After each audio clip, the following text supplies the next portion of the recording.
La vida en las brumosas calles del viejo Londres a principios del siglo XX era dura de muchas maneras.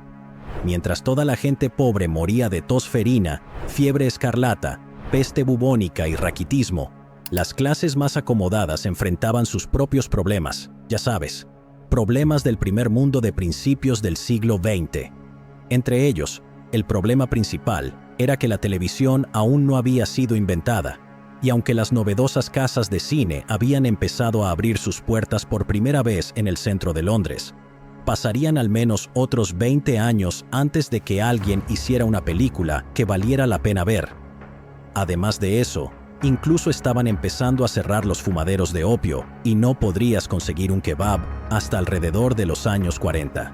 Así que lo más emocionante que podías esperar hacer un sábado por la noche típico era conseguir un boleto para un espectáculo de variedades musicales en un lugar respetable como el Hackney Empire. Si tenías suerte, podías escuchar un par de melodías geniales interpretadas por la reina del Music Hall, la señorita Mary Lloyd, o, en una noche más tranquila, podías ver a un escapista, un circo de pulgas, un perro parlante, un tragafuegos o una hazaña increíble de memoria del Enciclopedia Viviente. Si eras algo así como un conocedor del Music Hall, podrías haberte familiarizado con una cantante menos conocida que usaba el nombre artístico de Belle Elmore y, en ese caso, habrías sabido evitar ese espectáculo como a la peste bubónica o de otro tipo, porque, aunque Belle Elmore siempre sintió que estaba destinada a ser una estrella del escenario, la verdad era que no tenía ningún talento discernible. Durante una actuación en el Bedford and Houston Palace, donde había sido contratada para una semana completa, Belle Elmore fue abucheada por la audiencia en la primera noche. Se le pidió que no volviera al día siguiente, lo cual no sorprendió a nadie. Sin embargo, aunque pudo haber merecido algunas malas críticas, Belle Elmore ciertamente no merecía el macabro destino que le sobrevino durante el mes de febrero del año 1910. Pero espera, ¿la persona correcta fue ahorcada por el crimen? Entonces, ¿por qué un caso aparentemente simple fue reabierto casi un siglo después? Pero no puedes perderte, Doctor Detective, mi nuevo canal donde investigo personalmente casos que nunca nadie antes ha mostrado en todo YouTube y pueden ser hasta tus propios vecinos. Suscríbete antes de me borren el comentario fijado en el vídeo rápido. Siguiendo con el vídeo, el verdadero nombre de Belle Elmore se informó que era Corinne Cora Turner, aunque dado que había estado casada con el Dr. Crippen desde 1894, su nombre habría sido Corinne Cora Crippen para cuando subió a los escenarios en los music halls de Londres. Para colmo, resulta que Corinne nunca fue su verdadero nombre. De hecho, su verdadero nombre era Kunigunde Makamotsky, pero para facilitarnos la vida, vamos a usar Cora Turner por el resto del episodio, ya que es el nombre por el cual era más comúnmente conocida. Gracias por entender a Mr. Detective, mis queridos amigos. Para contar la trágica historia de Cora Turner, primero necesitamos ser presentados adecuadamente al hombre ligeramente peculiar con el que estaba destinada a casarse. Holly Harvey Crippen nació en Coldwater, Michigan, en los Estados Unidos, en 1862, en una familia acomodada. Después de graduarse de la Universidad de Michigan, el joven Crippen completó un grado en el Hospital Homeopático de Cleveland y realizó el primero de muchos viajes a Inglaterra para mejorar su pedigrí médico. Para 1885, obtuvo otro diploma del Hospital Oftálmico en Nueva York y había establecido su propia práctica médica en Brooklyn. El Dr. Crippen se casó con su primera esposa, Charlotte Bell, en Santiago en 1887, y la joven pareja tuvo un hijo, Otto Hawley Crippen. Trágicamente, Charlotte Bell enfermó y murió repentinamente solo 3 años después. El joven Otto fue enviado a California para ser criado por la madre de Charlotte Bell. Se cree que el Dr. Crippen tuvo poco o ningún contacto adicional con su hijo. Unos años más tarde, el Dr. Crippen conoció a una chica de 17 años de Brooklyn que se identificaba como Cora Turner y que albergaba sueños de convertirse en una estrella de la gran ópera. No fue hasta mucho después en su relación que ella reveló que su verdadero nombre era Kunigunde Makamotsky Makamotsky y que su padre era un polaco ruso, mientras que su madre era alemana. Probablemente por eso tiene un nombre tan difícil de pronunciar. Poco después de casarse, el Dr. Crippen y su segunda esposa tomaron la inusual decisión de mudarse permanentemente a Londres en el año 1900. Sería la primera de muchas decisiones bastante extrañas que tomaría Crippen. Digo extrañas porque Crippen había pasado años obteniendo cualificaciones médicas que no eran consideradas lo suficientemente buenas para Inglaterra y se volvieron inútiles en el momento en que se estableció en Londres. En otras palabras, el Dr. Crippen ya no podía administrar su propia práctica médica. Aunque asumió un nuevo puesto como gerente en un negocio de medicinas patentadas del Dr. Munyon, una compañía que enfrentaría varios casos de fraude, en gran parte porque la mayoría de sus elixires curativos eran solo mezclas de azúcar y alcohol. El Dr. Crippen y Cora Turner siempre parecían una pareja mayor en más de un sentido. Crippen era un hombre pequeño, de voz suave y modales apacibles, con un bigote pesado, gafas de montura dorada y ojos extrañamente protuberantes. Lucía como si se hubiera sentado sin querer en un cactus en algún momento, y su rostro nunca se hubiera recuperado del todo de la experiencia. Crippen asistía regularmente y era anfitrión de eventos sociales de alto nivel, pero siempre había sido una presencia muy callada y discreta. Aunque era cortés y hospitalario cuando se requería, era en gran parte feliz de hundirse en las sombras y permitir que su esposa disfrutara del protagonismo. En contraste, Cora Turner era una personalidad burbujeante y vivaz con un fuerte acento de Brooklyn. Muchas personas la describían como un personaje bastante dominante que ejercía control sobre su esposo poco notable y era conocida por ser abiertamente coqueta con otros hombres mientras su esposo, que no se quejaba, observaba. Pero algo en la relación parecía funcionar, y el Dr. Crippen mostraba un apoyo devoto en el avance de la carrera de Cora, quien para entonces había abandonado sus sueños de convertirse en una estrella de la ópera y había puesto su barra un poco más baja en los escenarios del Music Hall de Londres. De hecho, posiblemente le daba demasiado apoyo. Crippen terminó siendo despedido del negocio del Dr. Munyon, ya que sentían que estaba dedicando demasiado tiempo a manejar la carrera teatral de su esposa en lugar de su trabajo diario. Más tarde, consiguió un puesto gerencial más modesto en una institución para sordos, mientras continuaba actuando como manager de su esposa, que para entonces había adoptado el nombre artístico de Belle Elmore. Sin embargo, su carrera musical no estaba yendo a ninguna parte. La triste verdad era que Cora Turner tenía ambiciones muy superiores a sus talentos. Tras un par de desastrosas apariciones de alto perfil, los críticos, bastante cruelmente, la apodaron la Albóndiga de Brooklyn. Cora Turner se vio obligada a aceptar reservas más humildes en locales de baja categoría, pero incluso estas se volvieron cada vez más difíciles de conseguir con los años. Fue durante este periodo financiero difícil que la vieja pareja tomó otra decisión extraña.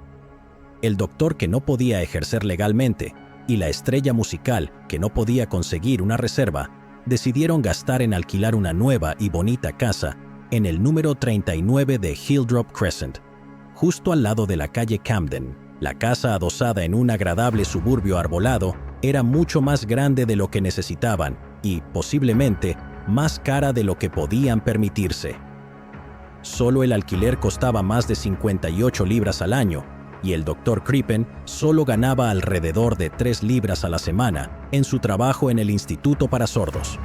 Se las arreglaron para solucionar este problema, alquilando habitaciones para ayudar a complementar las finanzas y mantener a Cora Turner con vestidos extravagantes, pieles de zorro y joyas para todos los shows en los que no actuaría y todas las fiestas posteriores a los shows a las que no asistiría porque era terrible.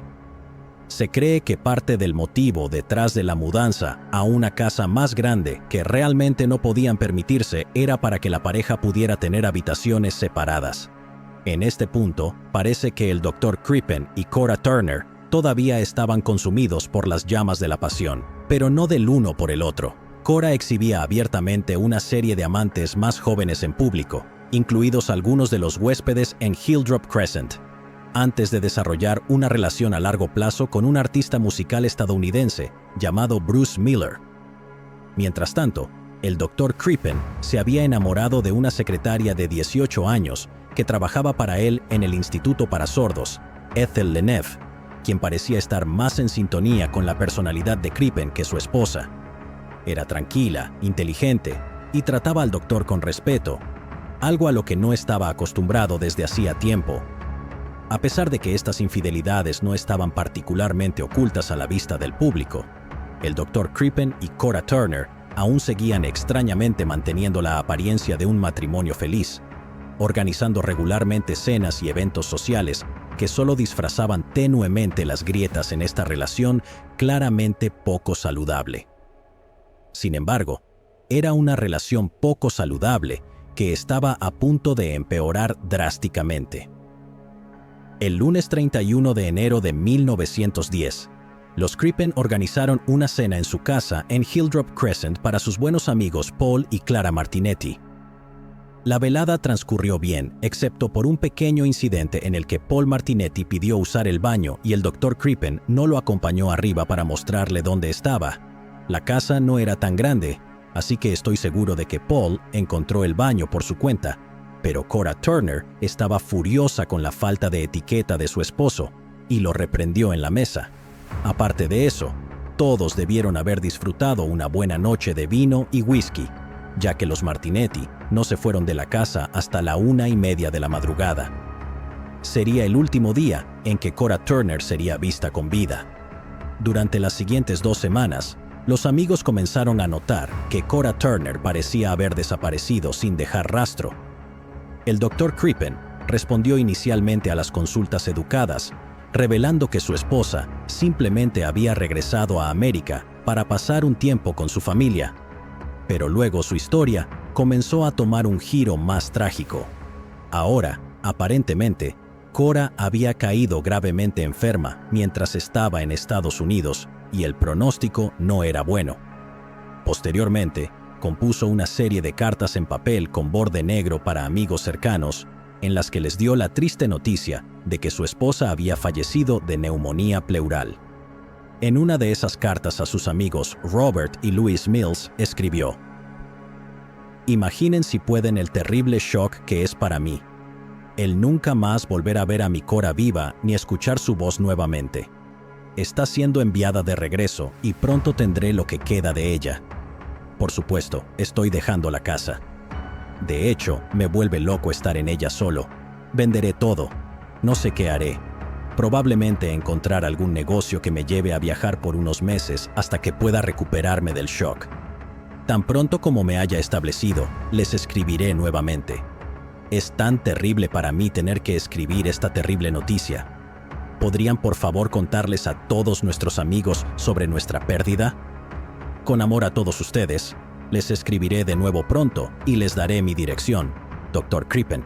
Sin embargo, esta explicación no parecía convencer a todos. Poco después, la joven amante secretaria de Crippen, Ethel Lennev, se mudó a Hilldrop Crescent y la pareja a menudo se veía por la ciudad. Es posible que hayan ido a algunos espectáculos musicales ahora que la infamemente terrible Belle Elmore había sido retirada de los escenarios. Pero los viejos amigos estaban particularmente disgustados al ver que Ethel Lennev llevaba algunos de los viejos abrigos de piel y joyas de Cora Turner, incluyendo un broche particularmente distintivo y caro. Considerando que su esposa había muerto hace solo unas semanas, esto parecía de muy mal gusto. Un número de viejos amigos, incluidos los Martinetti y una fuerte mujer de musicales que se hacía llamar Vulcana, se acercaron a la policía con preocupaciones sobre no estar completamente satisfechos con la explicación del Dr. Crippen sobre el destino de Cora Turner. ¿Era posible que Paul Martinetti simplemente estuviera furioso por no haber sido acompañado al baño en esa cena? El asunto fue supervisado por el inspector en jefe Walter Dew, una figura altamente respetada que se acercaba a la jubilación y que había trabajado previamente como detective durante las investigaciones de Jack el Destripador en 1888. Sintió que había escuchado lo suficiente como para justificar una mirada más cercana al caso de la desaparición de la fallida estrella de musical. En su informe policial, anotó: Se deduce de lo anterior que hay contradicciones sumamente extraordinarias en la historia contada por Crippen, quien es ciudadano estadounidense, al igual que la señora Crippen, también conocida como Belle Elmore. Sin adoptar la sugerencia hecha por sus amigos sobre acción criminal, creo que ha llegado el momento en que deberíamos ver al Dr. Crippen y pedirle que explique cuándo y cómo salió la señora Crippen del país y las circunstancias en las que murió. El 8 de julio, el inspector jefe Dew y el sargento Mitchell visitaron al Dr. Crippen en su casa en Hildrop Crescent. Intrigantemente, los informes mencionaron la presencia de Ethel Lenev y la describieron como la ama de llaves del doctor. Aún más intrigante fue la sorprendente confesión inicial que hizo el Dr. Crippen a la policía. Dijo: «Supongo que debería decir la verdad. Todas mis historias sobre su enfermedad y muerte son falsas. Hasta donde yo sé, ella no está muerta en absoluto». Un comprensivo inspector jefe Dew fue guiado por la propiedad por Crippen y su ama de llaves, y parecía encontrar creíble la nueva versión de la historia. Aconsejó a Crippen que sería útil si se pudiera rastrear a Cora Turner para confirmar la historia, y Crippen acordó colocar anuncios en periódicos estadounidenses solicitando que su esposa se pusiera en contacto. En este punto, es totalmente posible que no se hubiera tomado ninguna acción adicional si el Dr. Crippen simplemente se hubiera quedado quieto un tiempo. Pero el Dr. Crippen estaba a punto de tomar otra mala decisión. Preso del pánico, él y Ethel Lenive hicieron sus maletas y huyeron a Canadá. Por pura casualidad, el inspector jefe Dew regresó a Hildrop Crescent solo un par de días después para confirmar la fecha de la partida de Cora Turner, y su nariz comenzó a sospechar cuando encontró la casa vacía y abandonada. De nuevo, como con los abrigos de piel, esto no da una buena impresión. Aunque previamente se inclinaba hacia la idea de que la historia de Crippen podría ser cierta, ahora parecía que Crippen había huido de la escena con una conciencia particularmente intranquila.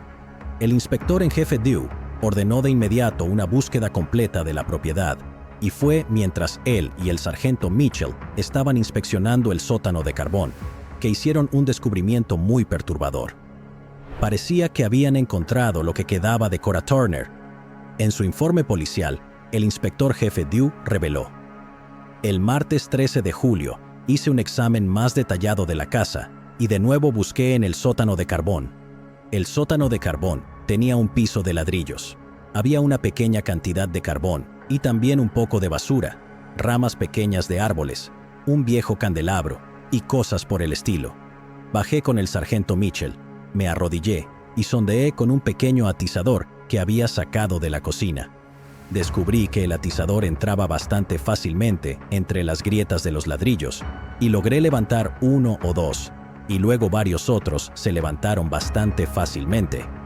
Luego saqué una pala del jardín y cavé la arcilla que estaba inmediatamente debajo de los ladrillos. Después de cavar hasta una profundidad de 4 paladas, encontré lo que parecían ser restos humanos.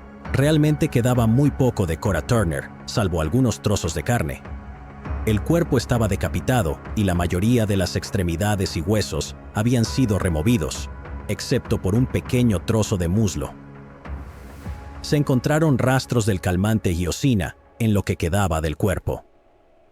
Tras el análisis, se confirmó que los restos humanos pertenecían a una mujer y, más adelante, un pequeño trozo de piel del abdomen ayudó a identificar oficialmente a la víctima como Cora Turner, quien aparentemente había sido primero envenenada y luego desmembrada.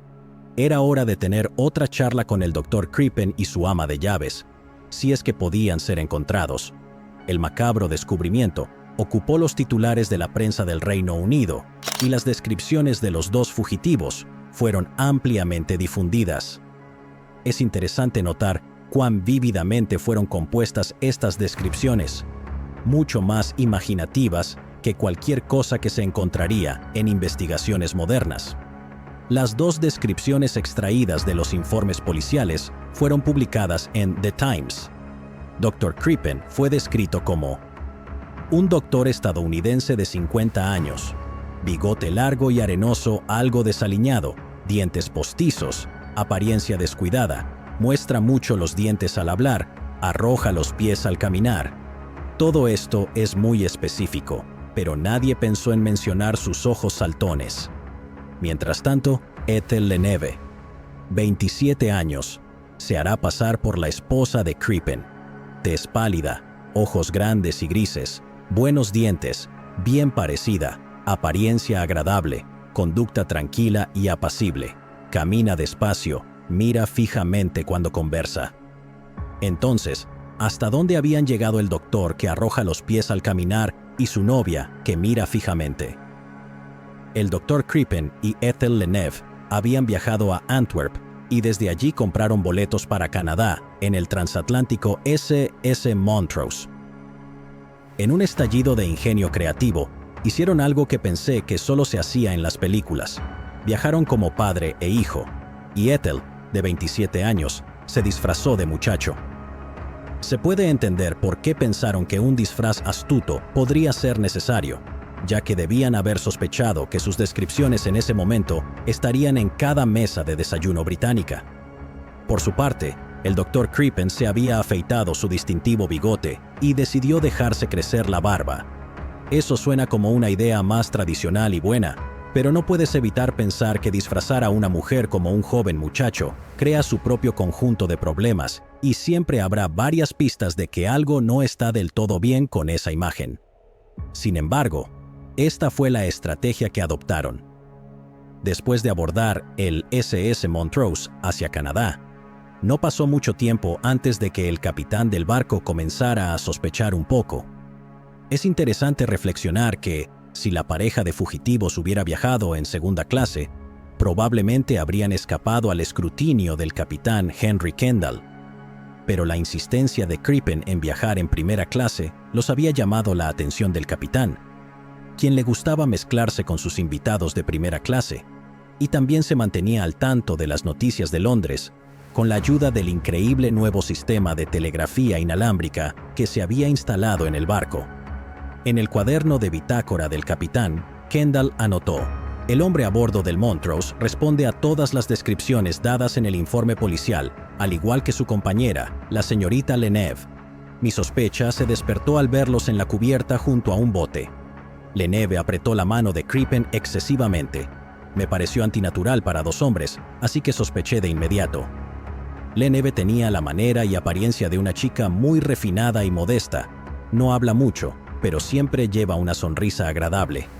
Parece completamente bajo su control, y él no la deja ni por un momento.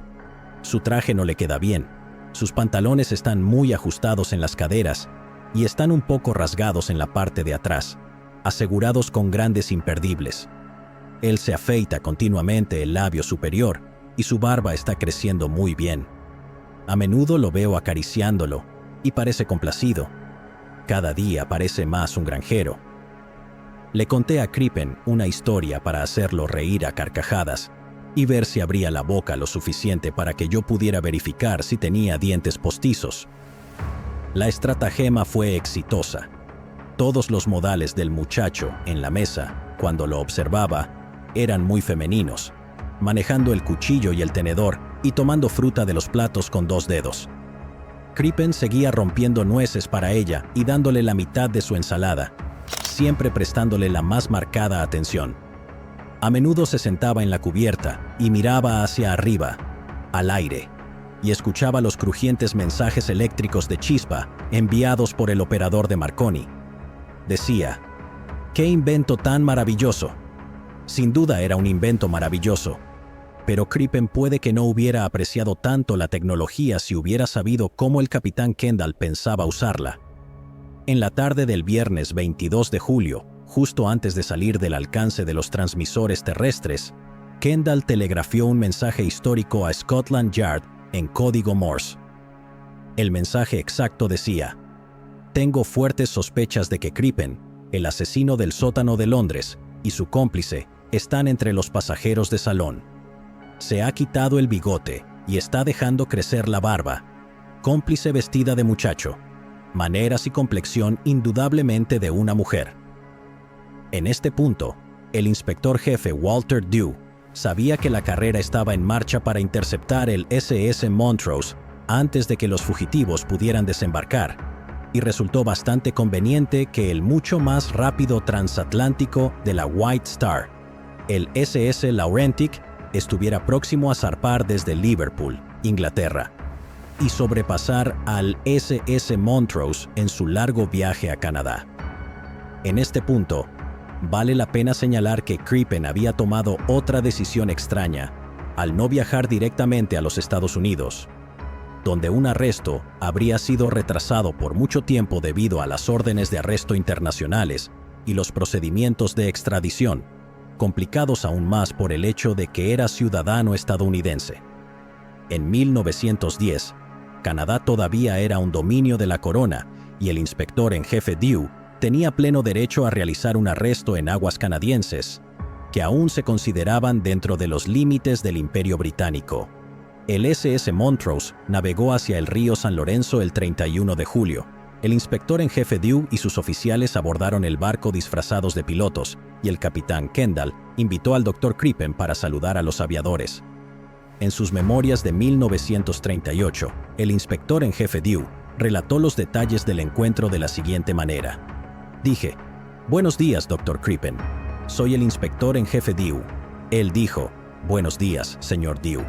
Yo dije: «Usted será arrestado por el asesinato y mutilación de su esposa, Cora Crippen, en Londres, el pasado 2 de febrero o alrededor de esa fecha».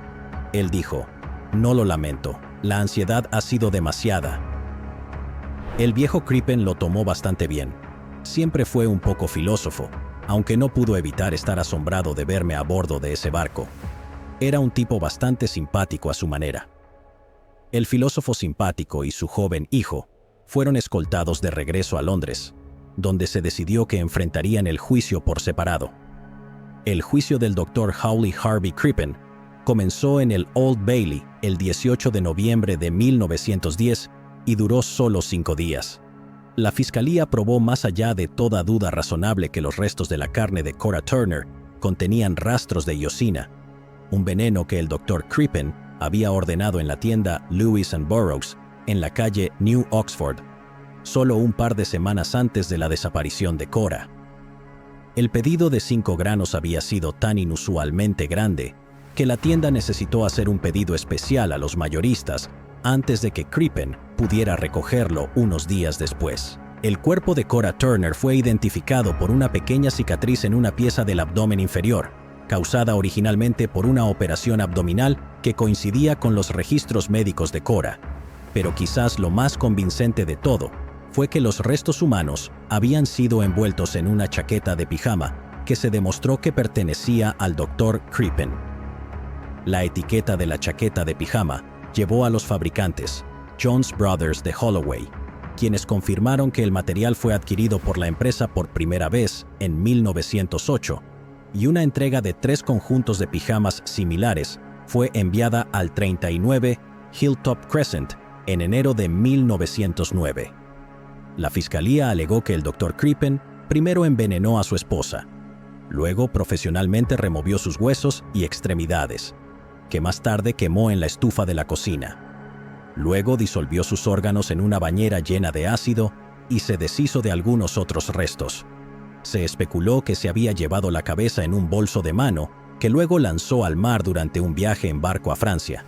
Se le preguntó por qué parecía admitir culpa y ansiedad al ser arrestado por el inspector en jefe Dew, a lo que respondió: «Esperaba ser arrestado por todas estas mentiras que había dicho. Pensé que probablemente esto generaría tal sospecha sobre mí que quizás me mantendrían en prisión por no sé cuánto tiempo, tal vez un año, hasta que encontraran a la mujer desaparecida. Leneve estaba viviendo conmigo y ella le había dicho a su gente que estaba casada conmigo, y eso la pondría en una terrible posición. Lo único que podía pensar era sacarla del país para que no tuviera este escándalo sobre ella». Su defensa fue que el cuerpo encontrado en el sótano debía haber estado allí mucho antes de que él y su esposa se mudaran a Hilltop Crescent. Pero, por supuesto, esto no fue una defensa particularmente fuerte cuando se confirmó que la chaqueta de pijama había sido fabricada mucho después de que Crippen y su esposa se mudaran. Al jurado le tomó 27 minutos para llegar a un veredicto unánime de culpabilidad. No es una sorpresa y me imagino que la mayor parte de ese tiempo se dedicaron a solucionar el problema con un pedido de té y galletas. Durante la sentencia final, el juez Richard Everett Webster declaró: Hawley Harvey Crippen ha sido condenado sobre la base de las pruebas que no pueden dejar ninguna duda en la mente de ningún hombre razonable de que cruelmente envenenaste a tu esposa, ocultaste tu crimen, mutilaste su cuerpo y te deshiciste de sus restos poco a poco.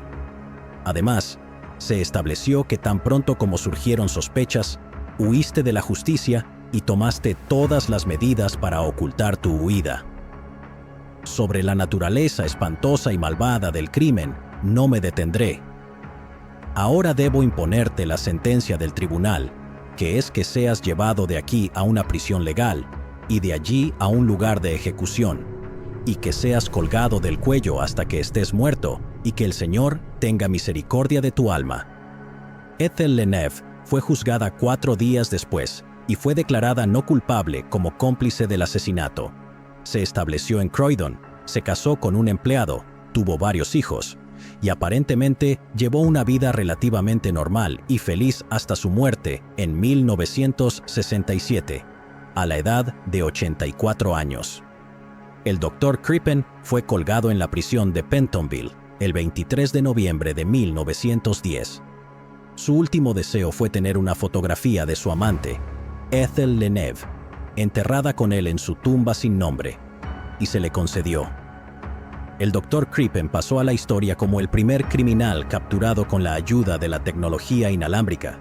No todos estuvieron de acuerdo con el veredicto, y hubo algunos puntos controvertidos planteados después de la ejecución de Crippen, sobre todo una serie de cartas dirigidas al Dr. Crippen que fueron descubiertas en la policía y los archivos judiciales, que supuestamente eran de Cora Turner, mucho después de que supuestamente había sido asesinada. En una de ellas, el autor de la carta dice: «No quiero ser responsable de tu desaparición, si puedo salvarte de esta manera, pero nunca me presentaré personalmente, ya que ahora soy feliz». Los investigadores consideraron que las cartas eran engañosas, pero nunca se las pasaron al equipo de defensa de Crippen. Décadas después, el novelista y guionista estadounidense británico de crímenes, Raymond Chandler, observó cómo el asesinato no parecía tener ningún sentido. En su opinión, la mayoría de los envenenadores están ansiosos por obtener un certificado de muerte por causas naturales. ¿Por qué diablos el Dr. Crippen se tomaría la molestia de envenenar a su víctima solo para luego desmembrar el cadáver? ¿Y por qué habría dispuesto solo ciertas partes del cuerpo, pero felizmente dejó el resto, no particularmente bien escondido, en su sótano de carbón? Tan recientemente como en 2007, el caso ha sido reexaminado por el científico forense Dr. David Foran de la Universidad Estatal de Michigan, quien parece convencido de la inocencia de Crippen. El Dr. Foran afirma que la cicatriz quirúrgica encontrada en la pieza del abdomen inferior, que supuestamente identificaba el cadáver como Cora Turner, no era más que un pliegue en la piel y que el cuerpo incluso podría haber sido masculino. También afirma haber rastreado a 3 sobrinas nietas de Cora Turner y comparado su ADN con una muestra de tejido de un siglo de antigüedad tomada del sótano de Crippen, concluyendo que el ADN no coincide. Sus afirmaciones han sido recibidas con escepticismo por sus colegas, pero las teorías continúan volando rápido y furioso sobre la posible identidad alternativa del cuerpo en el sótano. Una noción es que, durante un periodo financieramente difícil, Crippen estaba realizando abortos ilegales, y los restos humanos eran las trágicas consecuencias de un procedimiento que salió terriblemente mal. En su última carta a Ethel Lennev, poco antes de su ejecución, el Dr. Crippen escribió: «Frente a Dios, creo que los hechos saldrán a la luz para probar mi inocencia. Pero sería muy exagerado asumir que el Dr. Crippen no tiene sangre en sus manos. Se encontró un cuerpo en su sótano de carbón envuelto en prendas que claramente se demostraron que le pertenecían a él. Esto fue más o menos al mismo tiempo que una escandalosa y llamativa figura de los musicales desapareció sin dejar rastro y nunca más fue vista. Incluso en el caso altamente improbable de que se pruebe que el cuerpo no pertenecía a Cora Turner, Esto solo sugeriría que tal vez ella no fue la única víctima del Dr. Crippen. Es fascinante imaginar cómo las cosas podrían haber resultado muy diferentes si el Dr. Crippen no hubiera tomado esa cadena de malas decisiones. Si no hubiera entrado en pánico y huido a Canadá, el inspector en jefe Walter Dew tal vez nunca habría sentido la necesidad de registrar Hilldrop Crescent. Si no hubiera viajado en primera clase en el SS Montrose, tal vez nunca habría llamado la atención del capitán Kendall. Si no hubiera disfrazado a Ethel Lenive como un muchacho, tal vez nunca habrían destacado como un par de muslos de pavo en una bandeja de costillas. Más de un siglo después, la imagen del Dr. Crippen y sus extraños ojos saltones continúa asustando a los ancianos y provocando pesadillas en los niños. Durante la asombrosa cantidad de 106 años, una figura de cera del Dr. Crippen estuvo en exhibición en la Cámara de los Horrores en Madame Tussauds, en Londres, junto con otros villanos históricos como Adolf Hitler, Guy Fawkes, Genghis Khan, Vlad el Empalador y Yoko Ono.